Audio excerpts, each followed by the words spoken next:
السلام علیکم ورحمت الله وبرکاته و مغفرته. یو محترم پوښتنه کړې ده چې تا په میسج کې ویلي وه چې له ویتر څخه بعد 2 سجدې کول، په هره سجده کې سبوح قدوس رب الملائکة والروح ویل، او بیا د 2 سجدو په مابینځ کې آیت الکرسي ویل. دا وایي تا ویلي دي چې دومره ثواب لري، چې د 100 حجو ثواب لري، د 100 عمرو ثواب لري، او زر ملکې بالا ورته مقرر کی د ته به ثوابونه لیکي، او که مړ سو الله جل جلاله به شفاعت ور نصیب کړي، د اویاو نفرو شفاعت به وکړي، که پر دې عمل باندې همیشه توب وکړي. نو دلته مولوي صاحب دی وایي دا خبره چې دغه موضوعي د درواغ دي. قطب الارشاد کې وایي دا خبره شته چې وایي دا حدیث درواغ دی. نو محترمه دوی خبرې ارزوم. یوه خبر دا درته ارزوم چې ما ته د علماو خبره ما مطرحه وي چې علما دی وایي. ما هر خبره کتاب پر ضد رسومه، کتاب ته حواله کومه، که درواغ هم د کتاب کار دی، که رښتیا هم د کتاب کار دی، په دې کې دیوبندي کار نشته. او هغه عالم څخه هم احتراما هیله کوو چې موږ دې بیا نه یادوي چې دیوبندي دا خبره کړې ده. هغه عالم ما ته رامعلومیږي دی خپل عزت زما په بې عزتي کې غواړي، او دا زه باور ورکوم، او دا د یقین کې دی چې د انسان عزت د انسان په بې عزتي کې نه دی. الله جل جلاله دی هغه عالم معزز کی، الله دې عزت ورکړي، الله دې مقبول کړي، الله دې د دین کار ځین واخلي، الله دې اهل د دین کړي. که زموږ د بې عزتي نیت وي الله دې تر هغه مور تیر سي، الله دې هغه زموږ عزت هم درته ورکړي. که موږ معزز یو الله دې زموږ عزت هم درته ورکړي. محترمه په مسجد نبوي کې یم، د رسول الله صلی مبارک صلی الله علیه وسلم نه زیارت څخه 10 قدمه هم نه یم لري، د باب جبریل سره ناست یم. دلته درواغ ویل، دلته خلق ته استدلال د مسلمان عادت نه دی چې د روضې مطهرې څخه سړی خلق خطا باز. او بیا ادبي هم بولم چې زه د رسول الله صلی مبارک مدینه د جانان د قبر دیوالونه وینم، او زه میسج بیانوم. په دې خاطر مې دغه میسج بیان کړي چې ګوندې دلته زه پر انصاف ولاړ سم، څوک نشي راسه زیر د الله او د الله د رسول څخه وبېرېږم. نو به دغه حدیث مبارکه ته راسو. روایت ترخانیه جلد 2 صفحه 346 رقم د موضوع 2619. دا روایت ذکر کوي پر مزمرات باندې حواله ورکوي. جامع المزمرات د فقه یو کتاب دی، زموږ کتابونه حواله ورکوي، هغه مې بیا پیدا کړی 602 صفحې، 653 صفحې. جامع المزمرات صفحه 15 کتاب سوالات الوتر کې دغه روایت ذکر دی، هغه پر ملتقط باندې حواله ورکړی.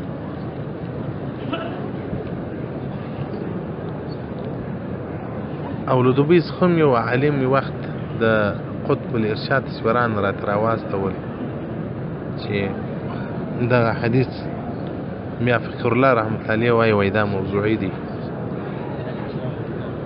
نو بیا مې هغه عالم ته د فتاوی ترخانیه ورکې مور واستولې، بارم ما ورته ویل، ما هغه عالم ته مې وویل ما انما الاعمال بالنیات، الله یې په نیت ترکوي. که ستا د قطب الارشاد کتاب دا زړه ته ولیږي بیا چې هر څو سجدې وکړي مثقال ذرة ثواب الله ولا قدر، او که دې مال د فتاوی ترخانیه او د جامع المزمرات خبر زړه ته ولیږي الله بیا دغه اجر او ثواب درکوي. نو عالم سره مې څه خبرې وکولې، عبارت ده بیا راته ویل مولوي دیوبندي مولوي صاحب ستا په خبره مې یقین سو، زه بیا نه پرېږدم. بیا مې تر کم ور وشول، ما دا اوس خلک سړی دین ته نه پرېږدي، وی تر چې مال وکول 2 سجدې وکړه، خلک خو دستي درته وایي چې وایي دا نو تا اوس کومه دنده شروع کړې ده چې نور خلک یې نه کوي تېر کوي.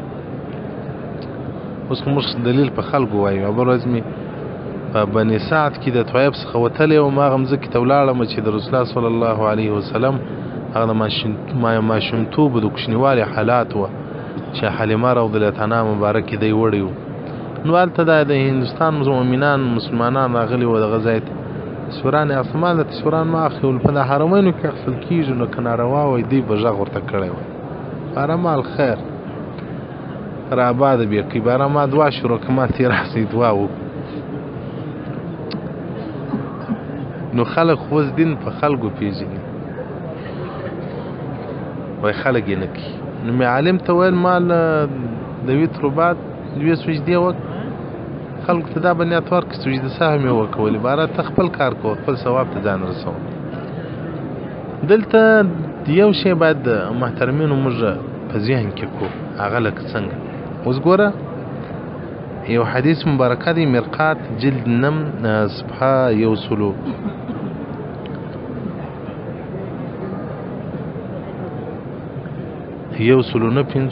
حدیث رقم 4049 د عبدالله بن عباس څخه روایت دی چې رسول الله صلی الله علیه وسلم سړی د مور مخ ته وګوري د حج مبرور ثواب الله ورکړي صحابه ورته وایي قالوا وان نظر كل يوم 100 مره که د ورځې سړی 100 واره وګوري رسول الله صلی الله علیه وسلم بارک څه ورته وایي په جواب کې وایي نعم الله اکبر واطيب وایي وکړي که 1000 واره سړی د ورځې د مور مخ ته وګوري 1000 حج په عملنامه کې لیکل کېږي ګورئ تاسې ور فکر ورته وکړئ په یو وار کتلو باندې یو حج ګوره حج بیخي تکلیف دی عرفات د مینا د مزدلفه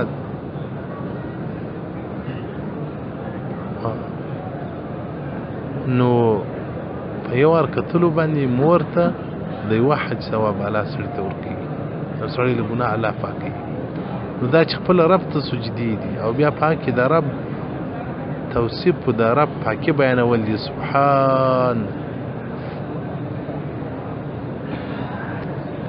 سبوح ربنا ورب الملائكة والروح د رب پاکي بیانول دي نو په دې باندې به ولي نه نو د فتاوی تطرخانیه مصنف په 1980 کې وفات شوی د هغه پر جامع المزمرات حواله ورکړی د هغه مصنف سنه نه در معلوم موضوع اوس په سفر کې چې ورسېدم یا به د هغه سنه او تاریخ هم ټول درته بیان او قطب الارشاد چې دا خبره کړې ده چې دا حدیث اصل نه لري هغه ما دغه ځای هم را معلوم دی زما د قطب الارشاد خبره زړه ته نه ولېږي دغه عالم به بیا د قطب الارشاد خبره زړه ته ولېږي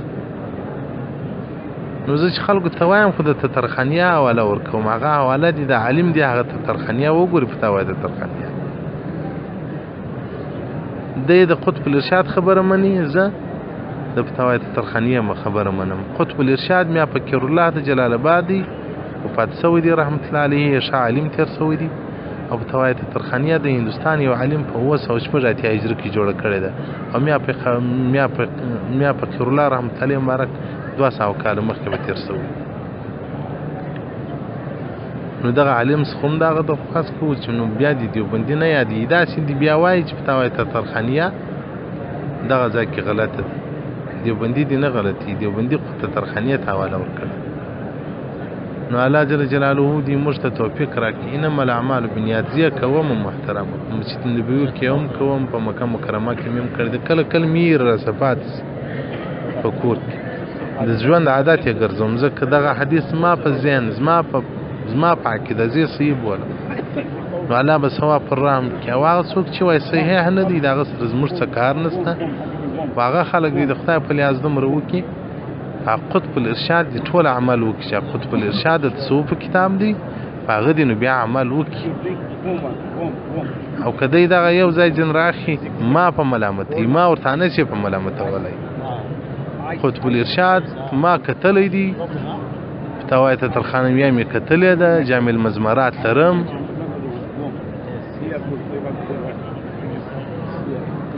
نو ما هغه وخت په ملامت ولا چې زه دلیل نه ولرم ما چار خبرې مع دلیل وي کتاب ته حواله ورکوم هغه کتاب کته ته غیر منظور وي بیا نو داسې ووایي چې دا فتاوی تطرخانیه یو پاتو کتاب دی پاتو خبرې دي موضوعات درواغ راوړي بیا داسې ما وایي چې دیوبندي دا خبره غلطه کړې دیوبندي خو تطرخانیه ته حواله ورکړي نه دیوبندي دونه شی دی چې یو شی د یو شي فضیلت ورکړي د یو شي بیان وکړي خالي د کتاب توري در آی خو سره وایي تر کتاب پرې رسو نو الله جل جلاله دی ما ته توفیق راکړي چې هغه څه چې شریعت مقدسه شریعت مطهره کې اصل لري هغه درته بیان کوم. که څوک سوال کوي چې وای دا پسې آیستهو کې نسته نو خو بیا ډېر شیان پسې آیستهو کې نسته. نو هغه حدیث مبارکه چې فقهاو رااخیستي زما د علماو سره دعوه پر دغه باندې چې تاسو پر د فقهاو ولې دومره بې اعتمادي کوئ. هغه زموږ علما دي، فقهای کرام دي، کتابونه یې جوړ کړي دي، د هغو د اوداسه د لمانځه مسالې ورکوو چې بند سور زغلو په تا وایي ته ترخانیه را په دغه ځای کې نو بیا په قول یې نه کړو. موږ وایي دا حدیث موضوعي دی ځکه د دی دا ثواب زړه ته نه ورېږي. هغه بل حدیث په څه کوي چې مرقات مشکات نقل کړی دي چې په یو پلا باندې مور ته کتل د حج ثواب لري. دغه به نو بیا څه کوي. برابر نو له موږ سره دغه دا سور دسمالې جوړېږي. برابر نو دا فضایل مطلق نه مني. دا سور دسمالې چې دي دغه دا فضایل مطلق نه مني. هغه وایي بس فضیلت ته شي نسته. هغوی د مور استانو بیا څه پات ته مور ته ګورې خدای ثواب درکړي. نو موږ خو الحمدلله فضایل منو، په فضایلو باندې عمل کوو. الله دې توفیق را نصیب کړي. نو تاسو ته وایم د هر چا که زما خبر زړه ته ولېږي کې وکړي الله ثواب ورباندې ورکوي. او کې دغه خبره زما خو نه ده خو دغه حدیث د ترخانیې ذکر کړی دی کې زړه ته نه ولېږي. قرآن چې تر قیامت پر پروت دی که الله یوه زره ثواب ورکړي. را کوان و نه کوان تر دې تعلق لري. زه خپله د ثواب په نیت کوم، لیونی نه یم چې ثواب نه یې کوم. او دا دې زما د الله په وحدانیت قسم د رسول الله وسلم زیارت ته ناست که مې دا راته ثابت چې دا درواغ ده بیا وکړم مولک. او دا مې اوس یقین دی چې رښتیا ده چې ترخانیې ذکر کړي دي، جامع المزمرات ذکر کړي دي. د قطب الارشاد خبر بیا په دې ځای کې زه ماته د تایید وړ نه ده. داسې هم نه کوم چې ټول قطب الارشاد نو د تایید وړ نه دي. یا نور په زرهاو شان شته چې د قطب الارشاد ما بیان کړي دي درته. په دغه ځای کې زه د تر قطب الارشاد فتاوی ته ترخانیه او جامع المزمرات ته ترجیح ورکوم. والسلام علیکم ورحمة الله وبرکاته.